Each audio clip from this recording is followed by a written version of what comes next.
अस्सलाम वालेकुम। White blood cell जो उस दिन हम लोगों ने पढ़े थे कि वो डिफेंस मैकेनिज्म में काम करते हैं, तो मैंने वहाँ पर आपके साथ शेयर किया था कि वहाँ पर सब डिवीज़न आती है वाइट ब्लड सेल्स की या ल्यूकोसाइट्स की। तो जिनको हम लोग वाइट ब्लड सेल बोलते हैं या ल्यूकोसाइट्स बोलते हैं, वो डिवाइड हो रहे थे। ये दोनों चीज़ें मैंने पहले डिस्कस की हुई थी।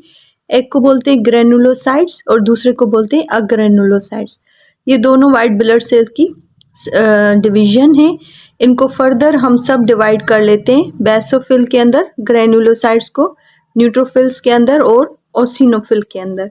अग्रेनुलोसाइट्स फिर फर्दर डिवाइड हो जाते हैं मोनोसाइट्स के अंदर एंड लिम्फोसाइट्स के अंदर।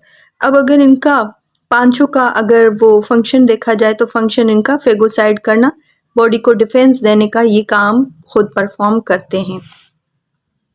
ब्लड के दो डिसऑर्डर्स होते हैं। वैसे तो इससे ज़्यादा बहुत ज़्यादा डिसऑर्डर हम लोग काउंट कर सकते हैं, लेकिन यहाँ पर दो डिसऑर्डर डिस्कस किए हुए हैं पंजाब टेक्स्ट बुक बोर्ड के अंदर भी और सिंध टेक्स्ट बुक बोर्ड के अंदर। एक को बोलते हैं लुकेमिया और दूसरे को बोलते हैं थैलेसीमिया। अब लुकेमिया हम लोग बोलते हैं ब्लड कैंसर को, जो अमूमन हमारे पास वाइट ब्लड सेल की एबनॉर्मल डिवीजन की वजह से होता है। उसमें दरअसल होता ये है कि पहले हम लोगों ने जैसे थ्योरी के अंदर पढ़ा था कि वाइट ब्लड सेल जो हैं वो नंबर्स में कम होते हैं, साइज में लार्ज होते हैं as compare to red blood cell के। तो यहाँ पर ये क्या हो जाएगी, एबनॉर्मल सेल डिवीजन।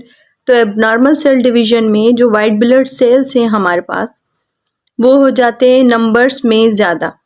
अब 7,500 थे पहले हमारे पास, 7,500 से 8,000 तक। तो यहाँ पर उनके नंबर क्या हो जाएंगे, वाइट ब्लड सेल के इंक्रीज हो जाएंगे। ठीक है, ये हमारे पास असल में काज, इसका मेनली जो काज होता है वो होता है म्यूटेशन। म्यूटेशन बोलते हैं चेंज आना किसी भी तरीक़ेकार से जीन के अंदर, बोन मेरो के थ्रू आए या लिम्फ टिश्यूज़ के ज़रिए आए। जैसे लिम्फ मैंने पहले भी आपके साथ डिस्कस की हुई थी। अब म्यूटेशन के रिजल्ट में क्या हो जाएगा कि वाइट ब्लड सेल की जो ग्रोथ होती है वो हो जाती है अनकंट्रोल्ड ग्रोथ, और सारी ग्रोथ जो होती है वो असरअंदाज हो जाती है। नॉर्मल से वाइट ब्लड सेल खुद को लुकेमियन सेल के अंदर खुद को कन्वर्ट कर लेता है।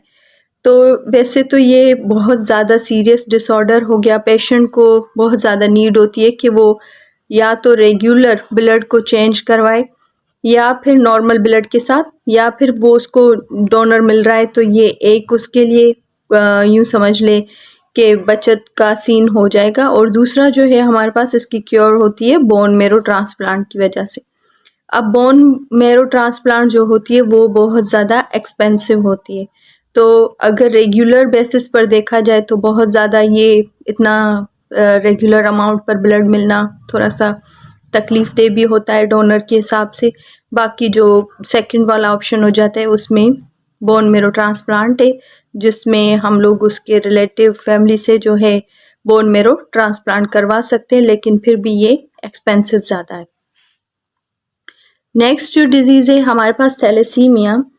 ये दरअसल एनीमिया जैसा होता है, लेकिन यहाँ पर सीवियर डेफिशिएंसी हो जाती है ब्लड सेल्स की, हेमोग्लोबिन की जिसमें कंटेंट देखी जाती है। तो ये दरअसल मोस्ट प्रॉब्लली हमारे पास जेनेटिक प्रॉब्लम होता है, जेनेटिक डिसऑर्डर होता है, जिसमें जीन के अंदर अगेन म्यूटेशन आ गई है हेमोग्लोबिन के अंदर। तो फैमिली से रिलेटेड ये होता है, अगर किसी के पेरेंट्स में minor thalassaemia mother and father दोनों की तरफ से आ रहा है तो फिर वहाँ पर मेजर थैलेसीमिया काज होती है। अगर पेरेंट्स में से कोई एक नॉर्मल हो और एक माइनर थैलेसीमिया कैरी कर रहा है तो वहाँ से माइनर थैलेसीमिया या मॉडरेट थैलेसीमिया का केस डेवलप हो सकता है। मॉडरेट का माइनर के अंदर भी दोनों पेरेंट्स माइनर हो तब भी ये डेवलप हो जाता है। अब यहाँ पर जो हीमोग्लोबिन का स्ट्रक्चर है या उसकी जो प्रोडक्शन होती है वो डिफेक्टेड हो जाती है, और प्लांट पूरे पेशेंट जो होता है हमारे पास उसको ऑक्सीजन जो है वो उसके ब्लड के अंदर प्रॉपरली डिस्ट्रीब्यूट नहीं हो सकती है। ठीक है, दूसरा ये कि इनके अंदर जो है रिप्लेसमेंट करवाई जाती है, या यूँ समझा जाए कि डोनर दिया जाए, डोनर होना चाहिए 100% हर मंथ के हिसाब से ताकि उनको ब्लड लगी जाए। दूसरा इनके पास क्योर होती है बोन मेरो ट्रांसप्लांट की, और ये जो होता है 100% क्योर रेट यहाँ पर अवेलेबल नहीं है कि वो पेशेंट हमारा क्योर कर भी सकता है कि नहीं कर सकता। बाकी अक़साम इनके दो हैं, एक को बोलते हैं मेजर थैलेसीमिया और दूसरे को बोलते हैं माइनर थैलेसीमिया।